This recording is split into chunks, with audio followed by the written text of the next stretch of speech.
That's a heck of an airplane.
Here we go.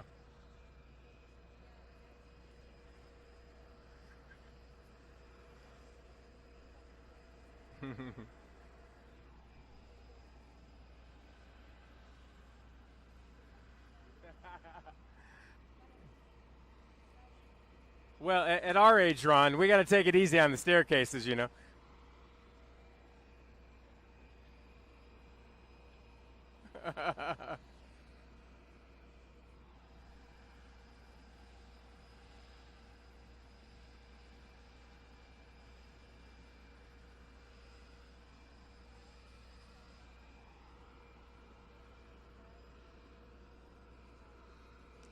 Yeah, I don't. Yeah, that's interesting. He looks very official and making sure that stairway lines up. Yeah, I don't think the president has to worry about going through TSA security, anything like that. He's just going to waltz right out there, and there's going to be a. There comes the limo to the right. It's just about to pull up. The limousine, presidential limousine, about to pull up here. There you go. There you go. Just like Ron's car out in the parking lot.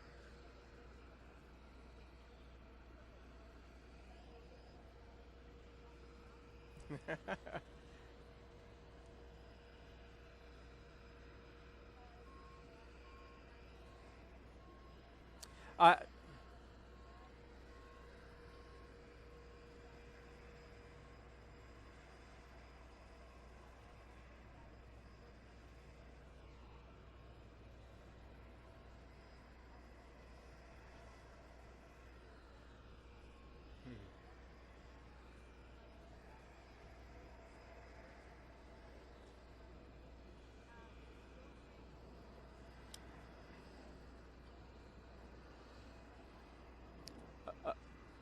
Oh gosh, 1, 2, 3, 4, 5, 6, 7, 8, 9, 10, 11, 12.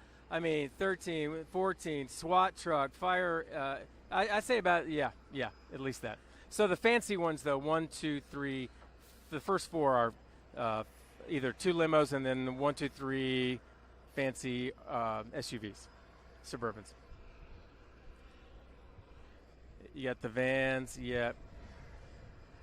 Um, I've, I've, I've heard the press can be on there, but the press has to pay. Celeste, I don't know if you found that doing your homework, but the press has to pay to be on Air Force One. I don't know what the budget is at Fox 10 for something like that. Maybe you can help me look into that. I don't know. I'd just like to take a look around in there. Oh, good to know. Good to know. Well, if you, well, I was just going to say, I don't know if you can tell, but so it looks like the president's going to go down the staircase and right into that limousine. He won't be anywhere near us, and that engine's way too loud probably to shout out anything that audible. But yeah, just letting you know. Looks like he's going to make a quick getaway here.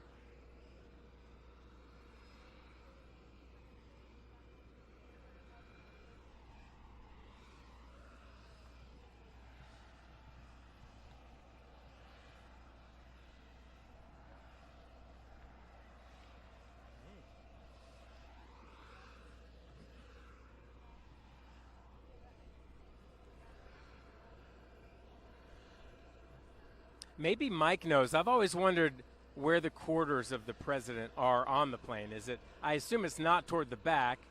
Is it up in that second floor job thing there, or is it just the front few seats is kind of an office area? I don't know if Mike knows that.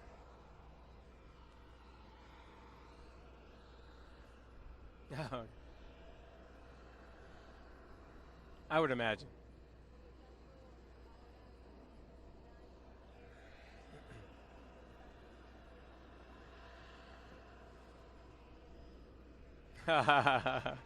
Right, right. They're yeah, and they're right by those huge engines.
Well, and finally I finally worked up the nerve to look at my 401k today. It's been weeks, and it's like right back where it was pretty much before all of this started.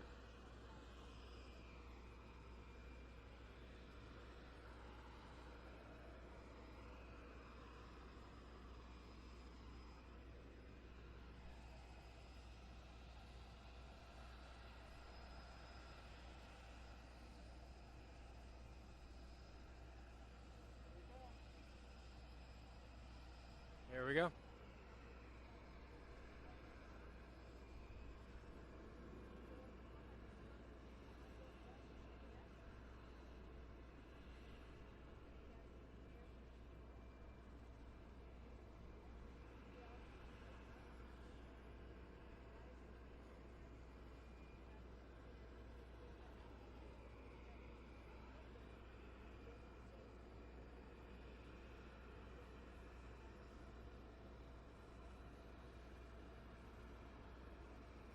Oh, I'm going over to talk to the press here. Going to answer a few questions. Yeah.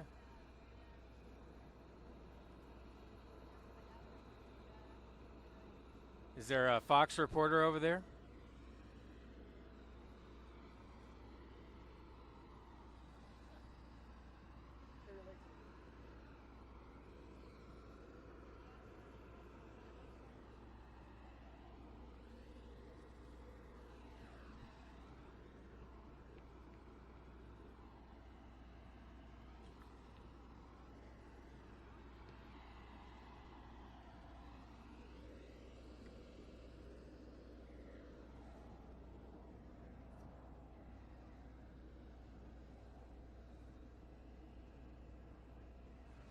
Whoop, and there he goes.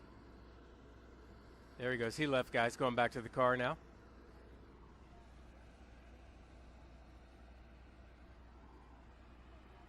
All right, he's in the limo. The door is shut.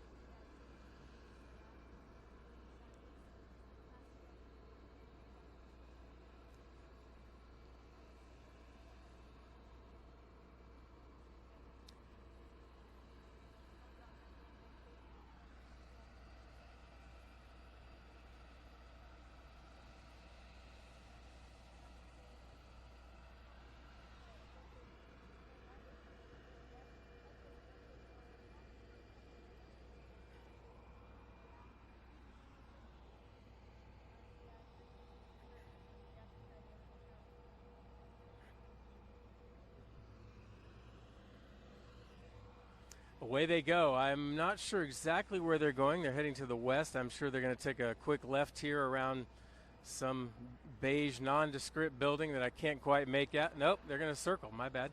A circle. I don't know where they're going, to be honest with you. Let's see. Going back behind the plane now?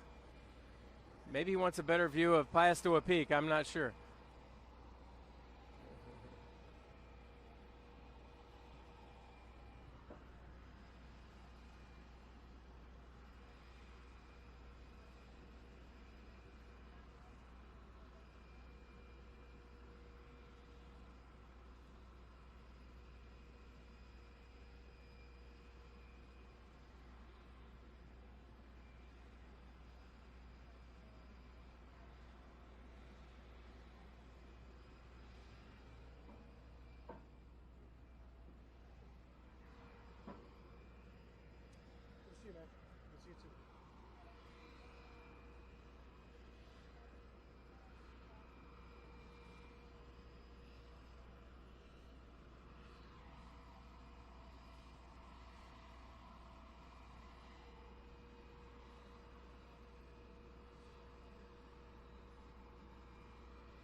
Not only is she raising a young family in a way she didn't dream of, she is continuing Charlie's mission and bringing many young students along with her.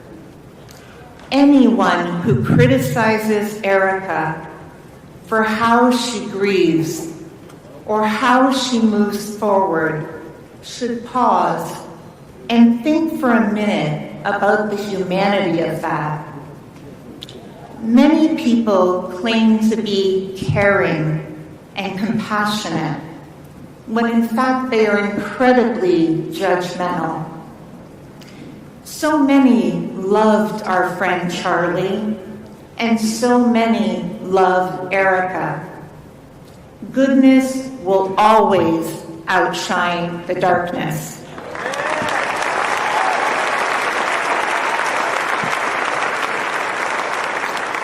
Charlie knew exactly who he was marrying, a strong, smart, beautiful soul inside and out.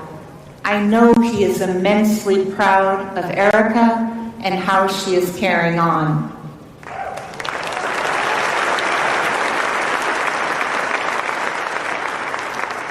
I have often said Charlie was the younger version of Rush, the next generation of Rush Limbaugh. In fact, I am certain they are both sitting together in heaven right now. Engaged in a deep conversation about Iran and our incredible United States military, the greatest fighting force for peace in the world.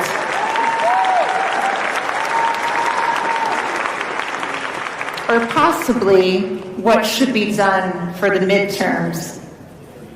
They are also likely working on a better radio deal in heaven. Both men shared such profound talent and wisdom. Both used their intelligence and wit to connect with people of all backgrounds. Among the many things that made Charlie and Rush unique was their ability to talk to you and not at you. They encouraged everyone who would listen to think for themselves. They presented facts so that you could form your own opinions. Both loved this country with all of their hearts.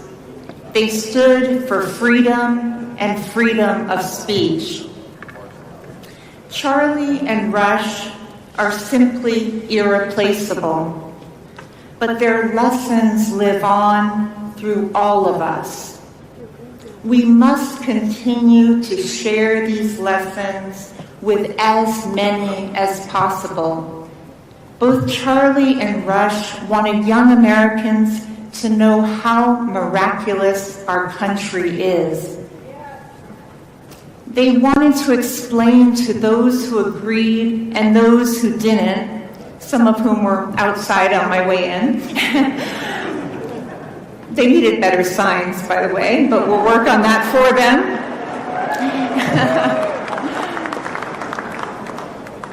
They wanted to explain to those who agreed and those who didn't why the United States of America is worth protecting and valuing.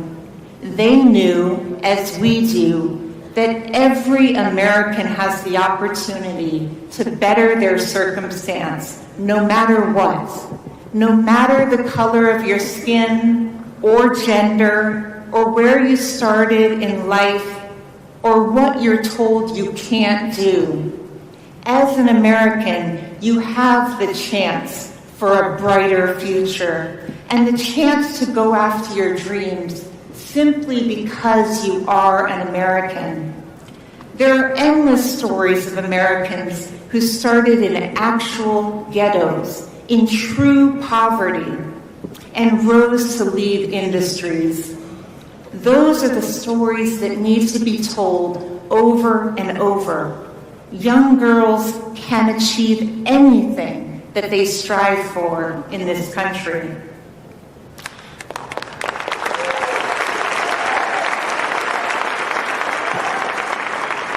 Both Charlie and Rush recognize our country's history is flawed and not perfect. However, despite any imperfections, we as a country have made tremendous strides over these decades to right our wrongs.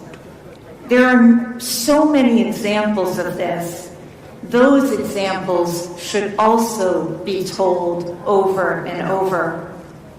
Our country is made up of countless everyday heroes doing extraordinary things, who showcase we as American people represent much more goodness than evil, and always will.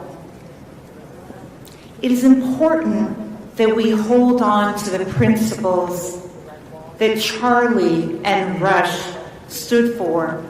At the very base of that is freedom of speech. I encourage you all to use your minds, especially the young people. Continue to seek the truth. Use your voice to share with others. I encourage you not to just go with the flow or what may be trendy in social media for that minute. Charlie and Rush showed us the incredible impact one life can have on this world and the difference that one life can make. Know that you as an individual matter in this great American story.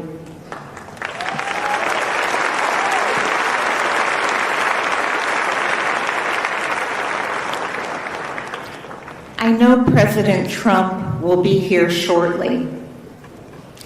President Trump doesn't have to do anything that he does. Just like Charlie and Rush, President Trump takes the arrows that he does and continues to stand strong because he loves this country deeply and he loves all of you.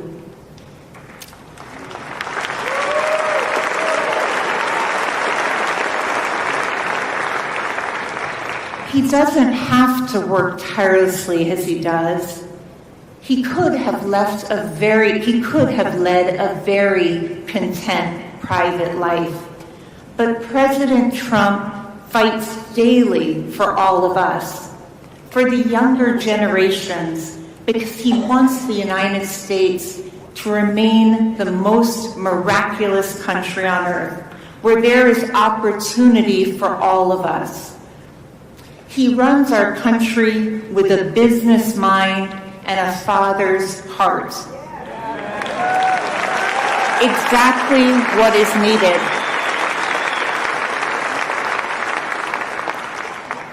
One quick story about President Trump. I know us Limbaughs get behind a microphone and we think we have 3 hours, but I promise you this will be quick. Soon after Rush announced his cancer diagnosis to millions on the radio, we headed off to Boston for what we thought was a scheduled surgery and treatment. When we landed in Boston, the phone rang, and sure enough, it was President Trump.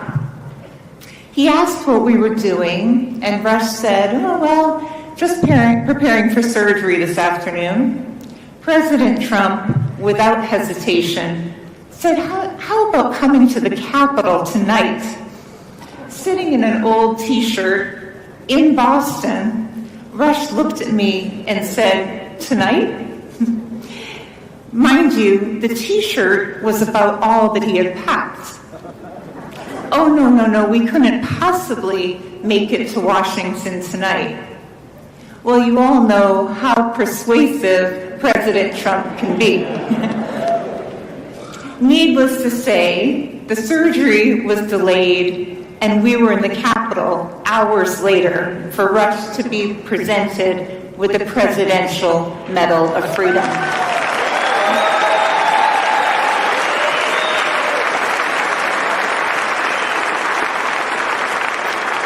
It was a night we will never forget. Every few days, President Trump would take time out of his very busy day to call Rush, just to check in. No agenda, just simply, how are you holding up?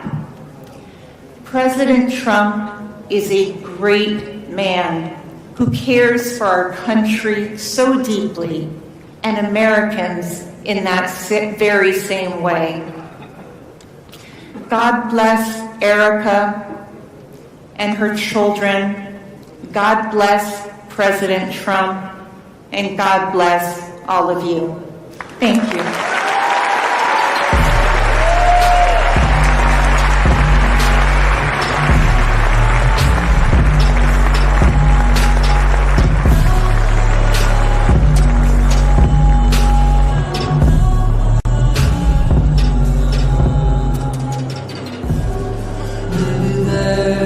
God above, and all I ever learned from love was how to shoot at someone who outdrew you. It's not a cry you can hear at night. It's not somebody who's seen the light. It's a cold and it's a broken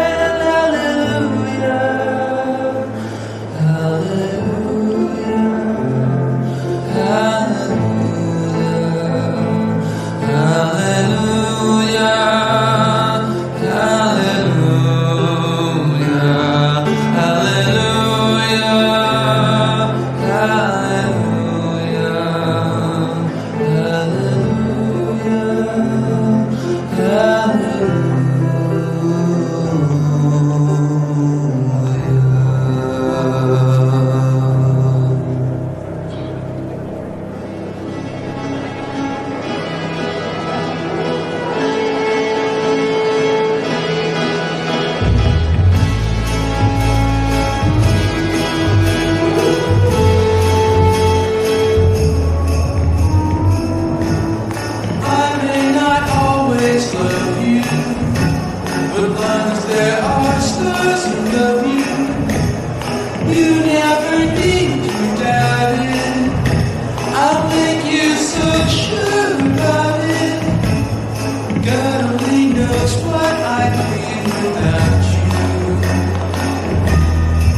I said, shake it, baby, shake it.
takes over the road.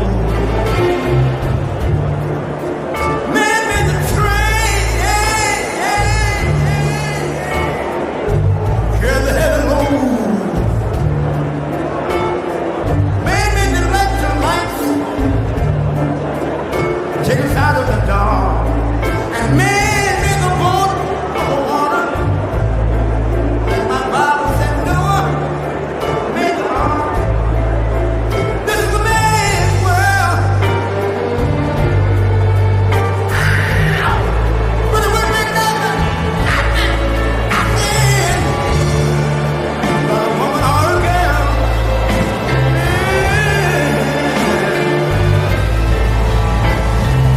L'uomo rincorre il potere, ma lui non sa che il grande rifiorire come si parla nel palmo stretto e non vive nella sua fantasia. Vorrebbe che non si accorge che poi non l'ha più senza te si vive. 1, 2, 3, 4, 5, 6, 7, 8, 9, 10. Now, baby boy, man make them happy, 'cause man make them toys without you. Man made everything he can. Man made lira, pesos, dollars, rubles, buy from every good woman.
you will make your way back in the room, and if you're in the room, if you can be seated, we are about to resume. Thank you.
Love you guys.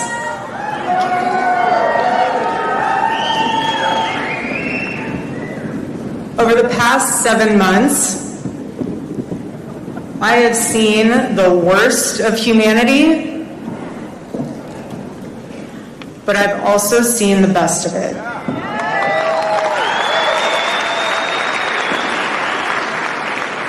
And it's reminded me that every day when you wake up, you have a choice to spend your days focused on what's broken, or you can recognize our freedoms and fight to protect them.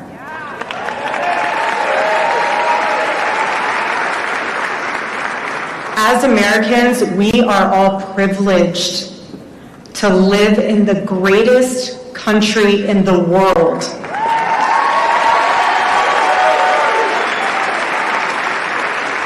Is it perfect? No, it's not. Do we have problems to solve? Of course. Of course we do. But our country is the best that we have, and I do not want to lose it. If you look around the world right now, Europe has surrendered itself to third world criminals, and under the Biden administration, we were on track for that for ourselves. But President Trump came in and course corrected.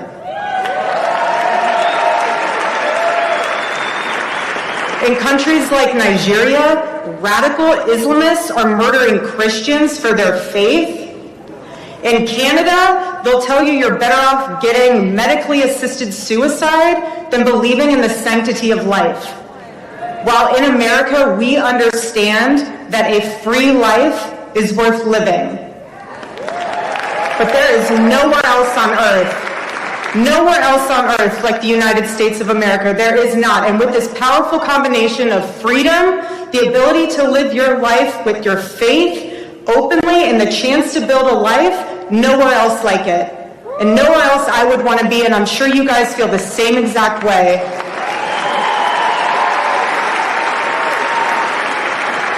But that didn't just happen by accident. It happened because generations have fought and sacrificed everything for it.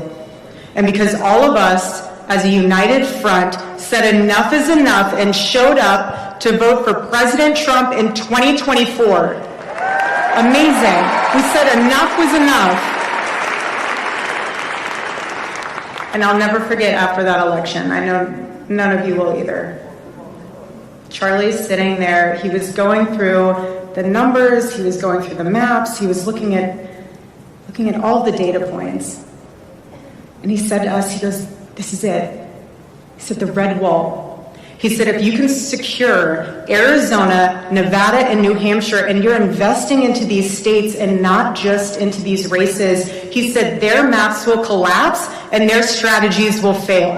And it inspired us to no end. Totally inspired us. But we don't get to just sit back and admire that win from 2024. We have to fight to protect it. Every day, that's right. Every day. And Arizona is home for me. I was raised here. I fell in love here. I got married here. We're raising our children here. And we're not going to sit back and just watch this state or this country be completely torn apart. Completely torn apart. We're not going to watch that because they want this state. They want this state, and Turning Point Action will fight to defend it. And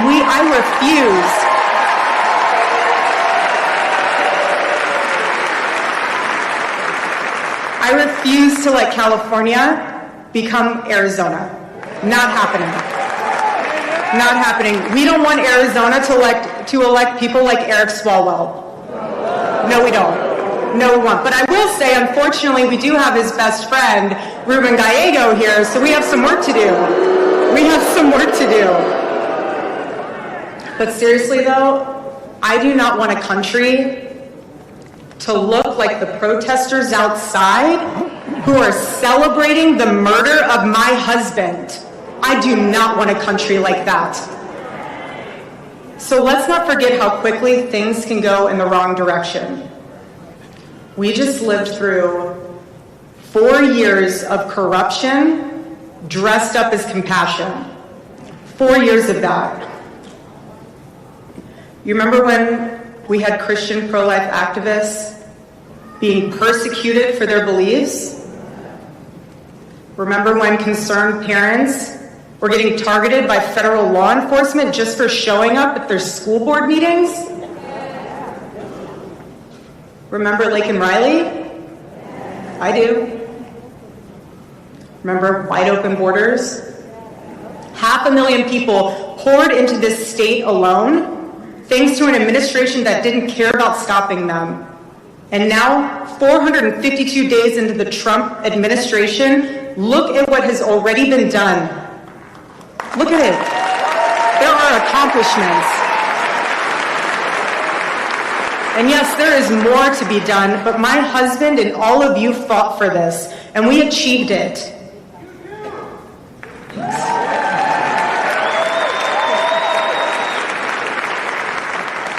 And now we have to show up again with 80 to 90% voter turnout in the midterms and fortify the red wall for the next decade. That's what we need to do.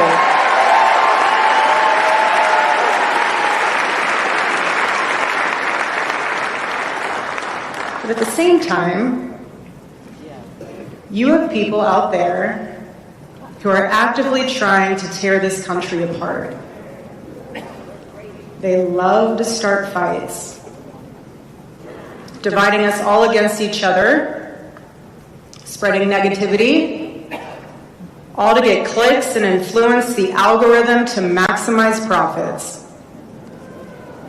Meanwhile, building is hard. Getting out the vote, talking to real people, spiritual revival, that's actual work. That is actual work. And my husband, Charlie, gave his life for that work. And what gets built lasts for generations long after the noise has run out of one-liners.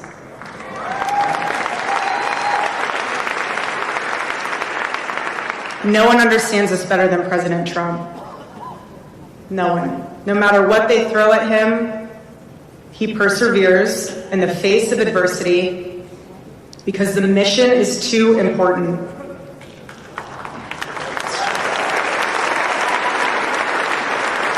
Because this country is worth fighting for, and he is not alone in this fight. And we are blessed to be Americans, and we are going to fight like it. And ladies and gentlemen, there is no one else I'd rather have on our side than President Donald J. Trump. God bless you guys.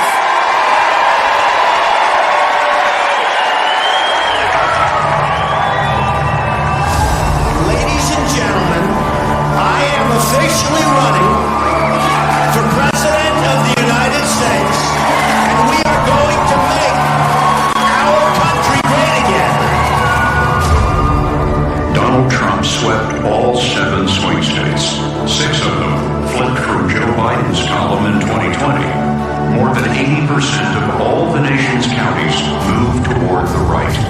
The shift is decisive and leaves Democrats arguing over how they misread the people. They tried to kick him off the ballot in 50 states. He stopped them. They tried to impoverish him. They tried to break him financially. They tried to lock him up in jail. He beat them. They said he couldn't possibly win the White House again. It had only been done once in history. He won. I raised my right arm and started shouting, "Fight, fight, fight." 12 months ago, Joe Biden handed us a mess. Just after 1 year of President Trump, our economy is booming, incomes are rising, investment is soaring, inflation has been defeated. Our economy is roaring, our workers are thriving, our border is closed, and America is respected all over the world. Our spirit is restored. He wants to make the country safer and more prosperous than it's ever been before. As he continues to do that, we will not only win the midterm elections, but we will elect a Republican to succeed him. We should win in Alaska, and we'll do everything we can to do it. Together with all of you, we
Thank you very much. That's fantastic.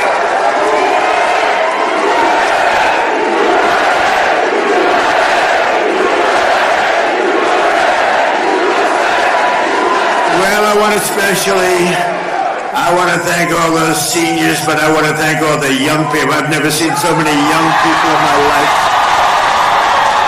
And I want to say a special hello to Phoenix. We had a big win in Phoenix and a big win in Arizona and a big win all over the country. I'm thrilled to be back in the great state of Arizona with the hardworking, God-fearing patriots of Turning Point Action and Turning Point USA. 7 months ago, our country lost a fearless warrior, my friend, for freedom, and he was just an amazing man. He was an amazing person. Charlie Kirk, just an amazing guy. Charlie was murdered by a cruel and vicious assassin who believed that by silencing his voice, he could kill an entire giant movement. But standing here today, it's clear to see that Charlie's voice is not silenced. It's roaring and roaring back, louder, frankly, than ever before. His message is unstoppable. His mission is totally unstoppable, and his movement is forget it. It's not going to happen any other way but success. It's amazing what he's done. He was such a great friend of mine. We talked all the time. We speak all the time. Talking about politics. We talked about God. We talked about everything you can talk about. He was a special person. I want to just thank Erika. She was put into a rough situation. Don't kid yourself. That's a rough situation. Those people think it's easy. I told her, not so easy, Erika. But she loved that man more than anything else, and she's done a really terrific job. I want to thank her on behalf of all of us.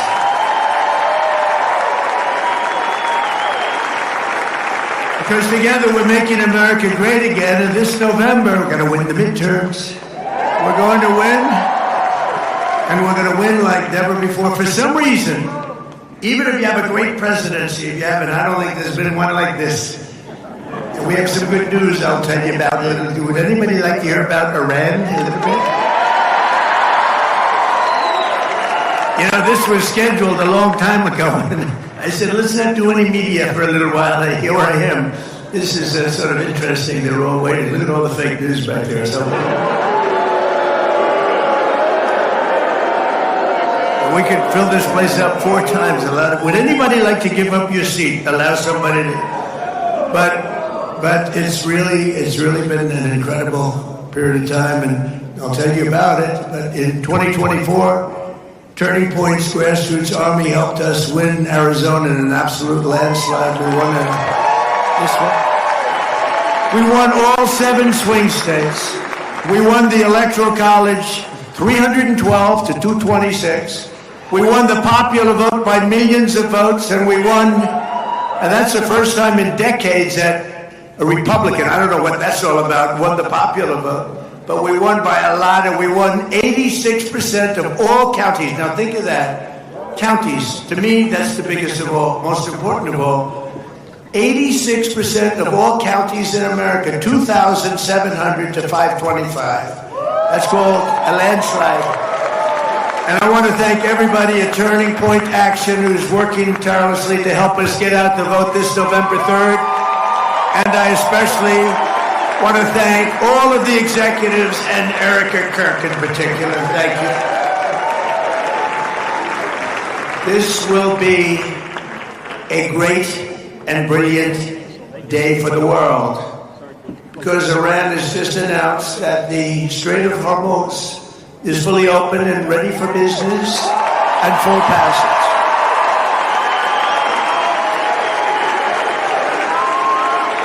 But the naval blockade, with the greatest navy in the world, from the greatest military the world has ever seen, we built it during my first term. We built it. They said I was crazy. We weren't so crazy, were we? Will remain in full force and effect as it pertains to Iran until such time as our transaction with Iran is 100% complete and fully signed.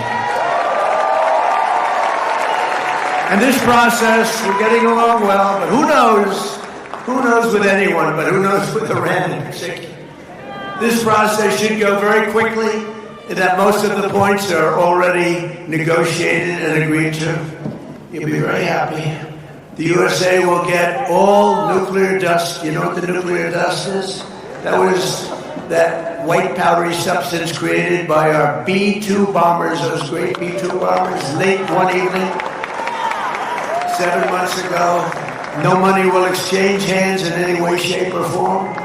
Iran will be, and you know how we're going to get to dust, right? Iran. We were going to take it anyway. But taking it that way is slightly more dangerous.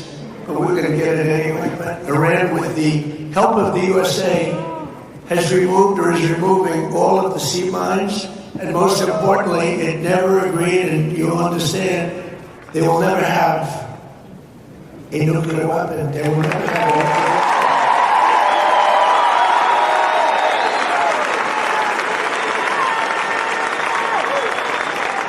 And somebody said, how are we going to get the nuclear dust? We're going to get it by going in with Iran, with lots of excavators, because the B-2s, remember when fake news CNN said, well, maybe obliteration is too strong a word.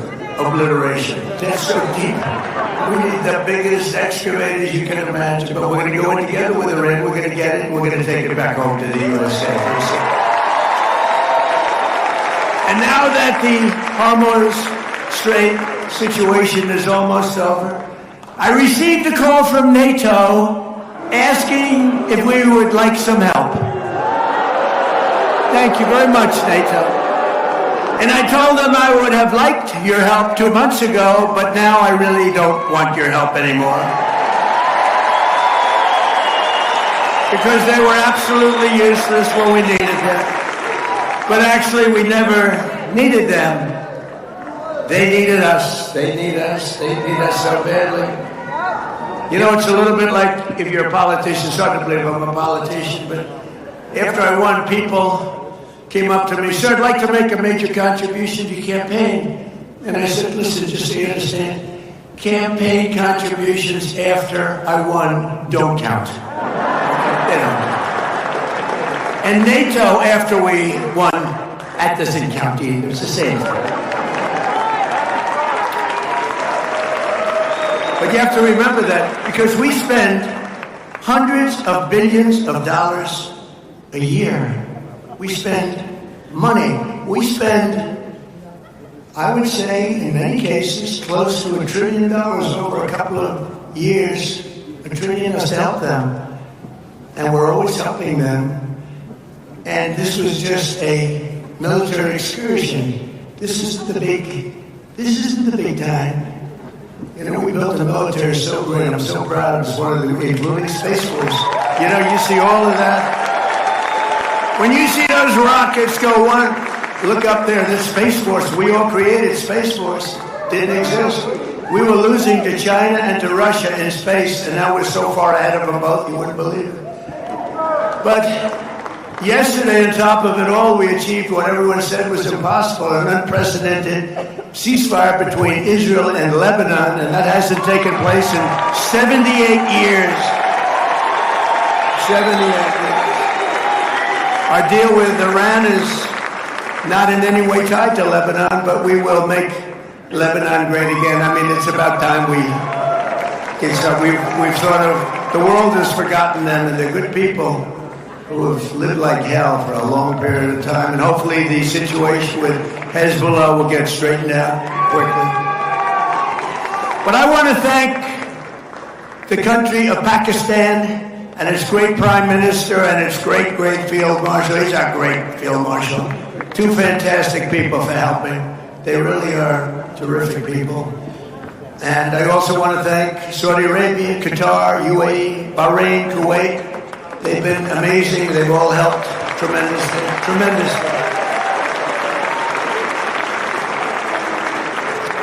And it took courage for them. Not easy. They were living with what they call the bully of the Middle East. They had the bully. Iran was the bully of the Middle East. They're not the bully anymore. With the help of everyone here today, This has been by far the most successful first year of any administration in the history of our country, acknowledged by everybody. To begin with, I ended 8 wars, and it may be a little early to say this, but if we add Iran and Lebanon, that will be 10 wars ended and many, many millions of lives saved. Think of how many lives we've saved. Starting on day 1, we ended the illegal invasion of America. That's an invasion by criminals. Many, many criminals, murderers, drug dealers, prisoners. They emptied out their prisons into our country.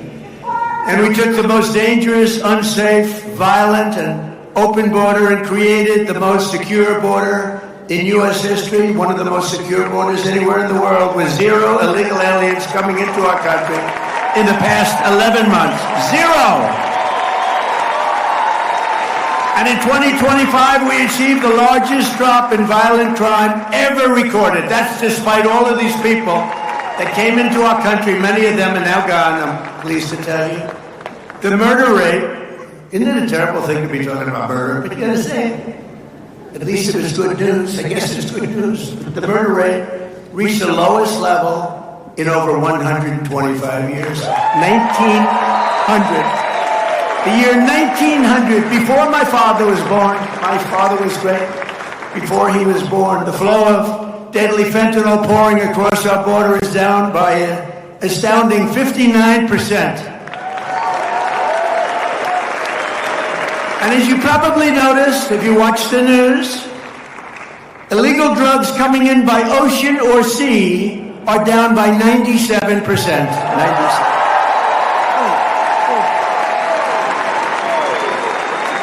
And we're trying to find out who the 3% is, because I consider them to be perhaps the bravest people anywhere in the world. Boom. Or they don't watch television or something.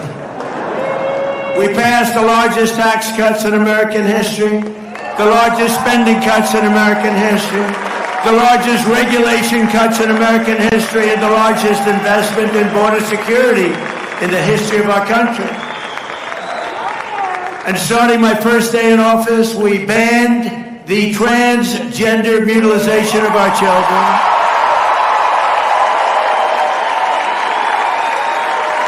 And we made it the official policy of the United States of America that there are only 2 genders, male and female. That was easy. Could you imagine if I was up here 20 years ago or 15 years ago, probably 12 years ago, and I said there are only 2 genders, male and female? People would say, what the hell is he saying that for? Is he crazy? It's got to be the worst speech I've ever heard. Why is he saying that? Well, why is he saying that we got men out of women's sports? Can you imagine saying that 15 years ago? 15 years ago, if you said, and we got men out of women's sports, the audience would say, what's wrong with that guy? It's the craziest thing I've ever heard. And we got critical race theory out of our schools.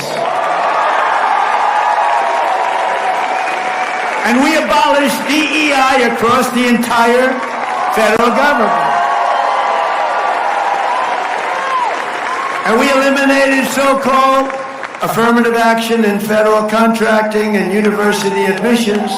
If you get great marks and have great scores, and your boards are good, everything's good, you're getting in. People can't go before. We have a country now that again is based on merit. That's the way we became great. But we have to win the midterms and all of these things. It'll stay with us forever. But if we don't win the midterms, I said it during my State of the Union speech when I interviewed and talked to some people backstage. I said, I'd like to have some of these people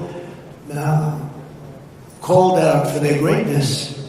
And we gave out, as you know, that night, the Congressional Medal of Honor to a young man who was flying a helicopter with practically his legs shot off. And he landed in Venezuela perfectly with a lot of men on board, like 48. And if that goes down, the Venezuela, incredible attack, nobody killed. Hundreds of millions of barrels of oil taken out. The relationship with Venezuela is great. We're working, it's like a great partnership. But if that doesn't happen, we looked at the Democrats. Not one was clapping. Medal of Honor. Then we interviewed a mother, a beautiful mother, whose daughter was slashed from behind by a maniac. She could hardly stand. It was 8 months ago. She could hardly stand, crying uncontrollably. Not one Democrat was clapping. Then we introduced a war hero from 100 years. He was 101 years old. Gave him the Congressional Medal of Honor for his great heroics. Wasn't recognized until I came along. Not one Democrat clapped. Not one Democrat clapped. And now they don't want to pay our border security. And they don't want to pay our great patriots of ICE. You know, ICE is a tough job. You got those murders that they allowed into our country. Think of it. Thousands of murders came into our country. 11,888, 50% of whom killed more than one person. These are violent criminals. And ICE is tough.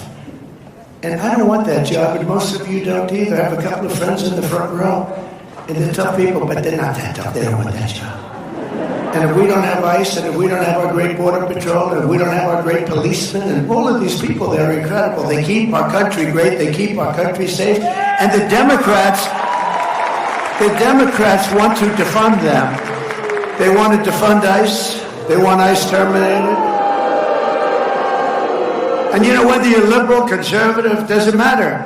Democrat, Republican, Independent, it's crazy. And I looked at them as we went through about 7 moments when you had to clap. And they didn't. I said, these people are crazy. They're crazy.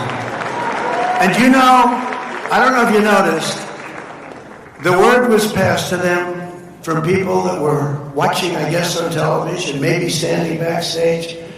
They said, this guy is killing you. Start clapping. And the last half hour, they were clapping for everything I said. They were clapping for everything, things they shouldn't have been clapping for, because they heard they were getting killed. Just remember that night. That night was a very telling night. And we don't want to go back to that. We don't want open borders where millions of people pour into our country. We want to have safe borders. We want people coming into our country, but they want to come in, and we have to have them come in legally. Very simple. Of order starting the process of shutting down the Federal Department of Education and sending education back to the states. Thank you, Linda McMahon. Linda McMahon. You know, education, go back to the states where it should be. You don't want to have a bureaucrat from Washington who couldn't care less about your community telling you how to educate your child. You have your local boards and your parent groups. One thing, I know you love your children. I'm not sure that they do. But we've largely removed education. Well, we just did it. Just move them back. You know, we're supposed to go through a long process. Thank you, by the way, to Linda McMahon. She's been fantastic. Been fantastic. And we removed over 300,000 bureaucrats from federal payrolls. They had sometimes 10, 11, 12 people to do one job, and they just sit there. And you know what? I have a lot of respect for whatever. But you can't run a country like that. You can't, as the expression goes, has anyone ever heard of it? Make America great again? You can't make America great again when you do that. So we've done that, and you know, many of those people are very happy, because right now more people are working in the United States than at any time in the history of our country. And many of those people that had these boring, lousy jobs where they weren't even jobs. Federal government, they went out, they got jobs in the private sector, because we have the most people working than we've ever had before. And they're making more money and enjoying their job. It's sort of an amazing phenomenon. After decades of other countries stealing our jobs and plundering our wealth, thanks to our strong policy on tariffs, we cut our gaping trade deficit. Now, if you do 1%, you're considered like a genius. If you do 2 or 3%, it's unheard of. We cut it by 59% this year, our trade gap. It's the largest drop of a trade gap. Think of it. It's the largest drop in history, the history of our country. 59%. Can you believe it? So if you're a genius with 1% and really a super genius at 3, what are you with 59? I don't know. As part of our tax cuts, we delivered, a lot of you benefited by this, no tax on tips, no tax on overtime, no tax on Social Security for our great seniors. You know, the great big beautiful bill is really the great big beautiful tax cut bill, but it was also, we gave you the right to deduct your interest payments on a car loan, but only if it's made in the USA. That's been incredible. You never had that right before. And this week, millions of Americans received the largest tax refunds of their lives. The average is more than $4,000 per filer. Think of that. So nobody knew this was going to happen, but now they're getting their refunds back, and they're much larger than I said. In other words, I under-exaggerated, which is good. And in 4 long years, Sleepy Joe Biden, have you heard of him? What a president, what a disaster. But the whole party, it was the party. He didn't run the country. The people surrounding the Resolute desk in the Oval Office, they ran the party. Radical left lunatics. But in 4 long years, Sleepy Joe Biden got less than $1 trillion invested in our country, much less. And in 12 months, so think of it, 4 years. Ours is 12 months, and it's actually 11 because we haven't gotten the last month. So in 11 months versus, think of that, versus 4 years, they did less than $1 trillion. In 11 months, we did $18 trillion of new investments coming into our country. And that's a record for any country anywhere in the world by a lot. And the king of Saudi Arabia told me, when I was in Saudi Arabia, they invested $2 trillion in our country. But he looked at it as a dead country. We thought it was dead. And now you have the hottest country anywhere in the world. And he's right, the hottest country anywhere in the world. For years before I took office, people thought that America was in decline, that our best days were in the past, and that the sun was setting on American power. But no one thinks that anymore, because we are indeed the strongest, the hottest, the best country anywhere in the world. And you know what? Nobody laughs at us anymore. They were laughing. They thought we were a laughing mess. Under this administration, America is on the march, and America is on the rise like we haven't seen maybe ever before.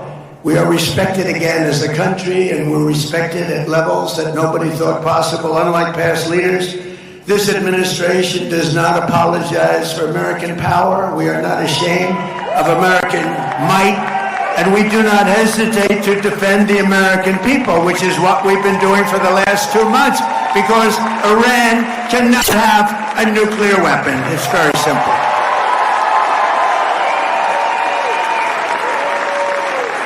For years, we were ruled by fools who let every third-rate country push us around and bleed us dry on trade and everything else they could get away with. They took advantage of us on trade. Not any more than that. But those days are over, and they're gone forever. America was not founded by weak and timid men who cowered in the face of evil or sat by as danger loomed and let our country go to hell. We are descended from the likes of George Washington, Andrew Jackson, Generals Ulysses S. Grant, Douglas MacArthur, General George Patton. Our ancestors knew exactly what to do with America's enemies. Beat them, and beat them good. That's what they had to do. That's what they had to do. And if NATO teaches us any one thing, and I hope you all watched because they weren't there for us. If it teaches us any one thing, we have to rely on ourselves. We can't rely on outside countries and outside sources. So do not listen to the craven and cowardly voices who tell you America needs to think small or to shrink from our duties or potential. Most people, they wanted to, this recent situation, they wanted to do it, but they said, oh, let's not get involved. Sometimes you have to get involved. You have no choice but to get involved. If you're going to remain great, sometimes you have to get involved. Remember, I'm the peacemaker. I'm the one that settled 8 wars. I settled a war that would have killed 30 to 50 million people.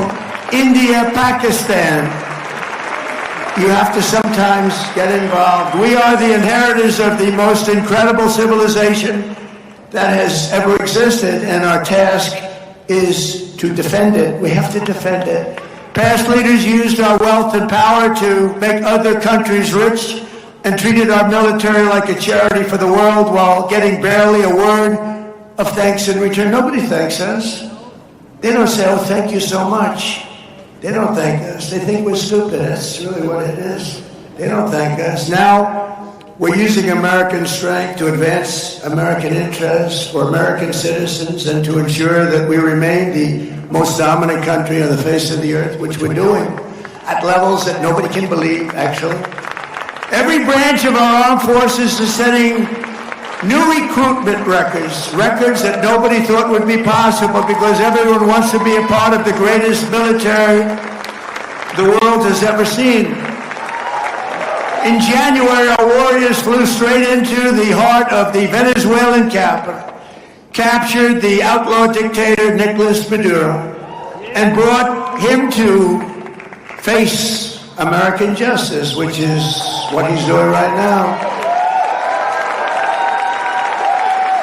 And very soon, this great strength will also bring about a day, 70 years in waiting. It's called A New Dawn for Cuba. We're going to help them out with Cuba. We have a lot of great Cuban Americans.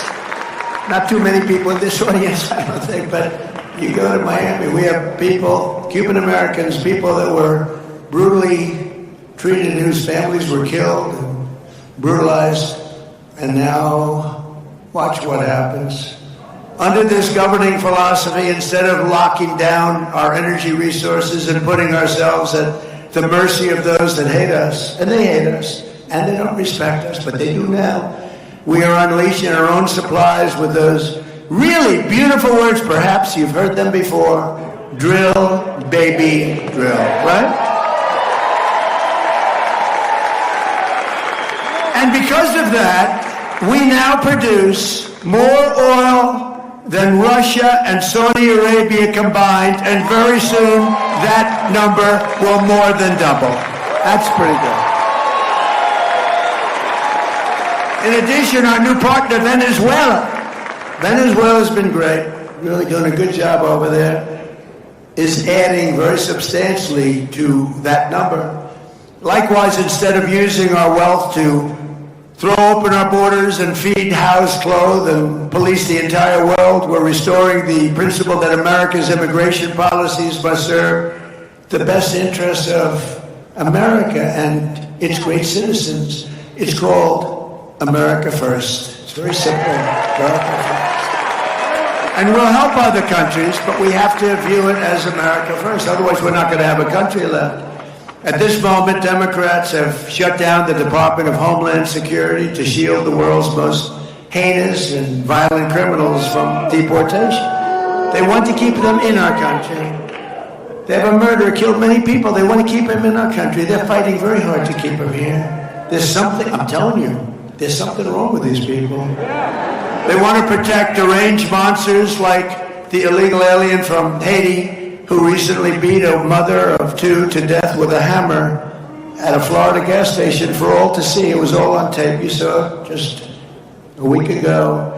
Last month, a migrant criminal with 15 prior charges and 4 prior deportations threw an 83-year-old veteran onto the subway tracks in New York City, killing him instantly as he got run over by a subway train. Threw him in, it's all on tape. Democrats want to protect him. They want to protect criminal aliens. Republicans want to put them in jail or ideally deport them as long as they never come back. And under my leadership, we ended asylum fraud. We ended all catch and release. We stopped third world migration. We suspended all refugee resettlement except for persecuted South Africans. They're being persecuted. In South Africa, there's a very horrible thing going on in South Africa. It's a genocide. It's a horrible thing. And we made it possible for these people to come into our country. They kill people if they're white, if you're a white person. And I'll tell you what, I did great with the black vote, the African American vote, and they understand this better than anybody. South Africa, they kill white farmers. And we said, you come into our country, and we let you come in. You get a green card, and you get a passport. You can stay in our country. Terrible.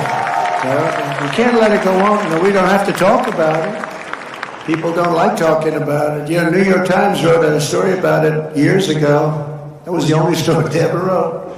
I'm sure the reporter got fired immediately. But we've deported a record number of criminal aliens, a record. Nobody's ever seen the numbers like this. And for the first time in more than 50 years, we now have reverse migration. A beautiful thing, actually. And just imagine where our country would be today if instead of spending trillions of dollars on illegal migrants who come into our country illegally and spending it on the Green New Scam, one of the greatest scams in history, remember? Climate change, global warming, all of this. They actually had global warming, remember that wasn't working because we were actually cooling as a planet. Then they had another one, and another one, and another one, and they were wrong. And then they just said, climate change, because climate change takes care of heat, snow, whatever you have. But past leaders had used American wealth and power to raise our civilization to brand new heights. This is the choice for every voter. In the midterms, Democrats want to drag America down, destroy our country, put it into crime, poverty, and squalor. Really the squalor of a third world nation. We would have been, if I didn't win this election, within a short period of time, we would have been a third world nation. Hard to believe, isn't it, huh? Republicans want to build America up into a nation with no rivals in human history to make your family safer and wealthier than ever before. We're making your family safe. We're making you safe. So if you want a poor and weak America, a country that's riddled with crime, death, disease, and nothing but problems, you should immediately vote Democrat. If you want a rich and strong and a country that you're going to be proud of, America, you must go out in the midterms and vote Republican. We need that. And I was going to say that when a president wins, Republican or Democrat, for some reason they lose the midterms, often, most of the time. It doesn't make sense. Even if you have a president who's doing a good job, and I think I'm doing the best job that anybody really can. When you add it all up, nobody's done what we've done. But for some reason, a president, Republican, Democrat, the party does poorly in the midterms. It doesn't make sense. I'm still trying to figure it out. We'll go out, I think probably hire a couple of psychiatrists. What the hell is going on in your mind? How does that happen? Because it should be the opposite. We're doing well, we're doing our job, we're ending wars all over the place. By the way, with the exception of our little excursion, and wait till you see prices fall. Did you see oil is down today and prices are down today? But we inherited in the history of our country. We inherited that, and then we worked on it, and what a job we've done, and we took inflation way down. We inherited the worst inflation in history. And what a job. But we had to put out that flame. We had to put out that horrible flyer, really, that was taking place in Iran. We had to do it. Otherwise, you want to see a problem? Give them a nuclear weapon. They'd use it the first day. You want to see a problem? They would use it the first day. It's not going to happen. So we're thrilled to be joined today by many incredible Arizona leaders who will help achieve this victory, including candidates for Congress, a lot of great athletes running. I don't know what this is. Jay Feely, great kicker, great athlete. Where's Jay? Jay Feely. Where's Jay? Wherever you are, Jay. Hi, Jay. Great athletes. A sheriff who I've been friends with for a long time, Sheriff Mark Lamb. Sheriff. Good to see you, Sheriff. Got the look, right? I want to get one of those hats, Sheriff. Tell me where you got it. I wouldn't have to worry about my hair. I could just put that. I hear you're doing great in the polls, Sheriff, too. Representatives Juan Ciscomani, Paul Gosa, Abe Hamadeh, Eli Crane,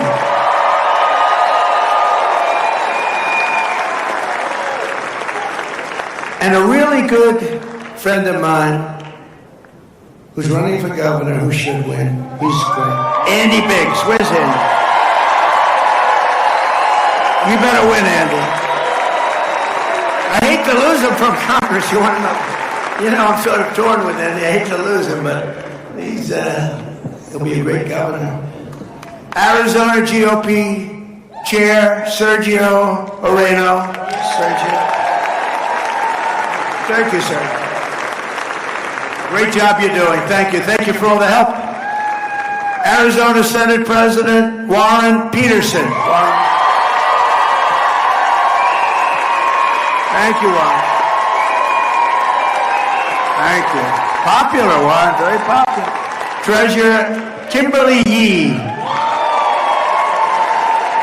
Thank you, Kimberly. Good job. State Representative Alex Collodin. Thank you. Thank you, Alex. Oh, look at this guy. Oh, I can't believe it. I love this guy. So popular. A man, he's probably in his 50s, early 50s. But he's been around a long time, much longer than that. He's a special person. There was no border problem when he was here. Sheriff Joe Arpaio. Where are you? Sheriff Joe. Where's Sheriff Joe?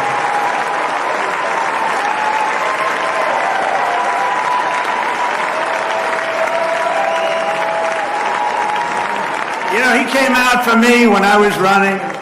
I heard about him. He was sort of a legendary guy. There were no border problems, huh? We had no border problems, and he endorsed me right at the beginning, Joe, right long before you saw any of the politicians that were running against. It was 18 people running, and they said, you know, Sheriff Joe endorsed you. I said, you mean from Arizona? A legend? Yeah, he endorsed you before I even started, practically. Thank you very much, Joe. I've been with you all the way. Thank you. Appreciate it.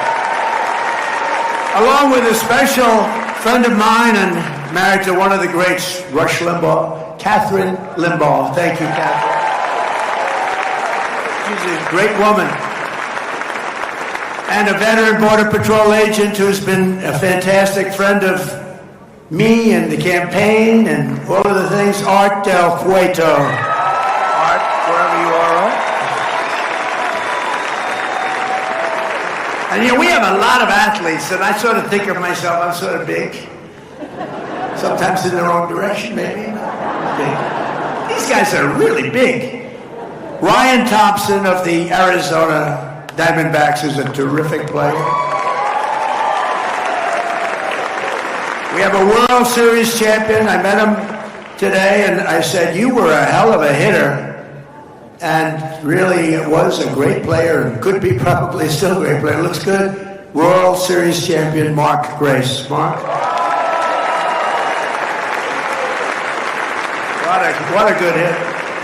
And what about this guy, World Series MVP? Remember the blood pouring out of his foot? It didn't bother him at all. That blood was pouring the hell out of his foot. I remember it. Kurt Schilling.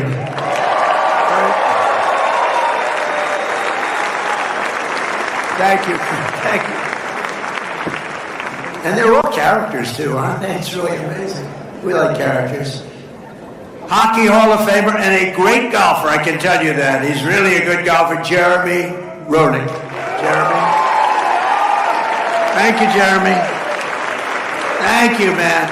What a good golfer he is, too, but probably a little better at hockey, but, you know, supposed to be.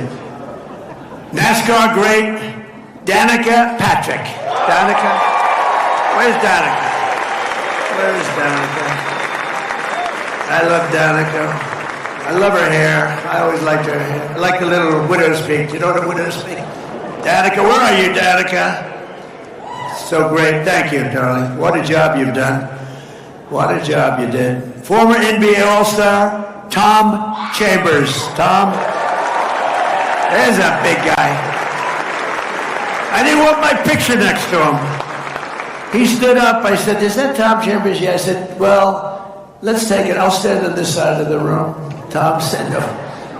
What a job you've done. Great job, Tom. Everyone loves you, too. Arizona sports legend, John Gambadoro. John Gambadoro. Thank you, John. Gambo. Good job. And a lot more. We have a lot of celebrities here, but with your help, we'll continue to deliver on our mandate from the American people like no president has ever delivered before. That's what we're doing. We have a mandate, you know. They said if we could win 3 or 4 of the swing states, that would be incredible. Because it's a little harder for a Republican for some reason. I'll tell you what the reason is: they cheat. That's actually the reason. They cheat like hell. Remember I got out, I said, make it too big to rig, right? Too big to rig. Don't believe the polls. The polls had us way up. Don't believe the polls. Too big to rig. We made it too big to rig. Just keep going. No matter what you see, go out and vote. And we made it too big to rig. But they say if I won 3 or 4 of the swing states, that should do it. And we won all 7, right? All 7 of the swing states. As you remember, I recently directed the Secretary of War. How good is Pete Hegseth doing, by the way?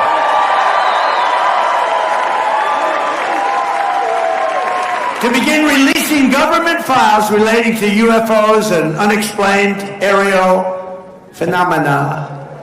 And I figured this was a good crowd because I know you people, you're really into that. I don't know if I am. So I'm pleased to report today, I thought I'd save it for this crowd, because you're a little bit out there, you know, a little bit, that this process is well underway and we've found many very interesting documents, I must say. And the first releases will begin very, very soon, so you can go out and see if that phenomena is correct. You'll figure it out. Let me know. Let me know. But we've had a lot of questions. It's something that really captivates the mind. There's no question about it. With your support, we will crush violent crime, impose harsh new penalties for repeat offenders. I mean, we have people that have been taken in 28 times. We have some 28 times, and they let them go out 2 days later. Crack down on Marxist prosecutors and rogue judges. The judges are horrible. End deadly sanctuary cities in our country and end no cash bail, which really started it all. No cash bail is a disaster. Somebody shoots somebody, they go in, they just let them out. Then they go shoot somebody else the same day. We will stop the radical left Democrats' rampant looting of your taxpayer dollars, and we will win the war on fraud, which is being headed by our great Vice President, J.D. Vance. We're going to win it. We're going to win it. I said, J.D., I want that job. I want that job. It's so bad. You look at Minnesota, you look at California, you look at some of these states, it's so bad. Maine, believe it or not, is terrible. Maine, who would think Maine is so bad? But we're right on their ass. We're right on their ass. And we will pass the great health care plan. We call it the great health care plan, to stop all payments to big insurance companies and give the money. What we want to do is this. We want the insurance companies to be cut out We want our government not to pay trillions of dollars to insurance companies, to pay that same amount of money directly to the people, directly, as you go out and buy your own health care. And everybody likes it. The problem is the Democrats don't like it because they're owned by the insurance companies. So they vote no. But we're going to get it done one way or the other. We will make most favored nation discounts on drug prices permanent law. So I got you drug reductions on prescription drugs, most favored nation. You know what that means? That means we pay the lowest of any nation in the world. When I got into office, we paid the highest of any nation in the world. I got the nations to agree because I threatened them with tariffs if they don't do it. And I got the insurance companies, I got the drug companies to do it. So your drug prices are going to be reduced by 60, 70, 80, and in some cases even more than 80%. Nobody's ever done that. And that alone should win us the midterm, but it won't. Because nobody wants to write, the fake news doesn't want to write about it. It's unbelievable. With the help of our Secretary, Robert F. Kennedy Jr., we will make America healthy again. Maha. Has anyone ever heard of Maha? We will make America healthy again. He's doing a great job, Bobby. And Dr. Oz is doing a great job. Already we eliminated petroleum-based food dyes, reformed the vaccine schedule, and introduced the real food pyramid. We're cleaning up the whole mess. It's a mess. And to help young people afford a house, we will permanently ban Wall Street from buying up thousands and thousands of single-family homes and taking them off the plate. And we will pass the Save America Act to protect our sacred American election. Where all voters must show voter ID, little things like that. All voters must show proof of citizenship. How about that? Who would think? It's a 97% issue, and the Democrats are holding it back. 97. It's 87% with Republicans and Democrats, so even Democrats want it. But the politicians don't want Democrats because when you have policy as bad as they have, like men playing in women's sports, transgender for everybody, open borders where people come in totally unvetted, just walk into our country, and criminals all over the world. When you have the only way you can win is to cheat. Really, I really believe that. So they don't want to have voter ID. They don't want to have proof of citizenship. But we'll get it. We're going to get it. And no mail-in ballots except for illness, disability, military, or travel. Mail-in ballots are a big fraud. It's a big fraud. The mail-in vote is a big fraud, and we will also add into permanent statutes a very simple thing called no men in women's sports. And no transgender mutilization surgery for your children. We're putting that in. We're putting that in because I call them best of. Do you know what best of? Best of Trump. Can you believe it? Best of Trump. Men can. Did you ever see the weightlifting records? For 18 years, the record stood held by a young woman who was quite strong. It was like 212 pounds. That's a lot. It stood for 18 years. And then a young man decided to go the opposite route. And he wanted to become a young woman. And he transitioned. And he was a failed weightlifter in the men's division. But as a woman, he was brutal. And he broke the record. Remember, this is a record that stood for 18 years. They put an eighth of an ounce here, an eighth of an ounce here for 18 years. They couldn't quite do it. He broke the record by 112 pounds. Or the swimming records. Or the long distance running records. You could go short distance also. Did you see recently there was a long distance race? It went on forever. One of these triathlete type races that top men, top women. The man won by 5 hours, 18 minutes, and 57 seconds. In fact, he went home and took a nap before getting his award. He slept for exactly 5 hours. Then he got up and picked up his award. It's very demeaning to women. It's very unfair to women. But together we will defend our cherished American heritage. We will defeat America's enemies. We will unshackle our magnificent destiny. We will return American astronauts to the moon, and we will plant our flag someday soon on Mars. For almost 250 years, our nation has stood as an inspiration to humanity and proof of what American faith and courage can achieve. It's amazing what's happened, especially what's happened over the last year. Our ancestors won our independence, vanquished foreign armies, and conquered wild frontiers. They fought perilous battles, crossed jagged mountains, and in the middle of empty deserts, they built gleaming cities like Phoenix, Arizona. Have you heard of that? Right from a desert, generations before us poured their blood, sweat, and tears to make America into the most exceptional nation the world has ever known. And today we are making it more exceptional than ever thought possible, than ever before. With your support in these midterms, we will continue this momentum and achieve total and ultimate victory for America. We will fight, fight, fight, and win, win, win.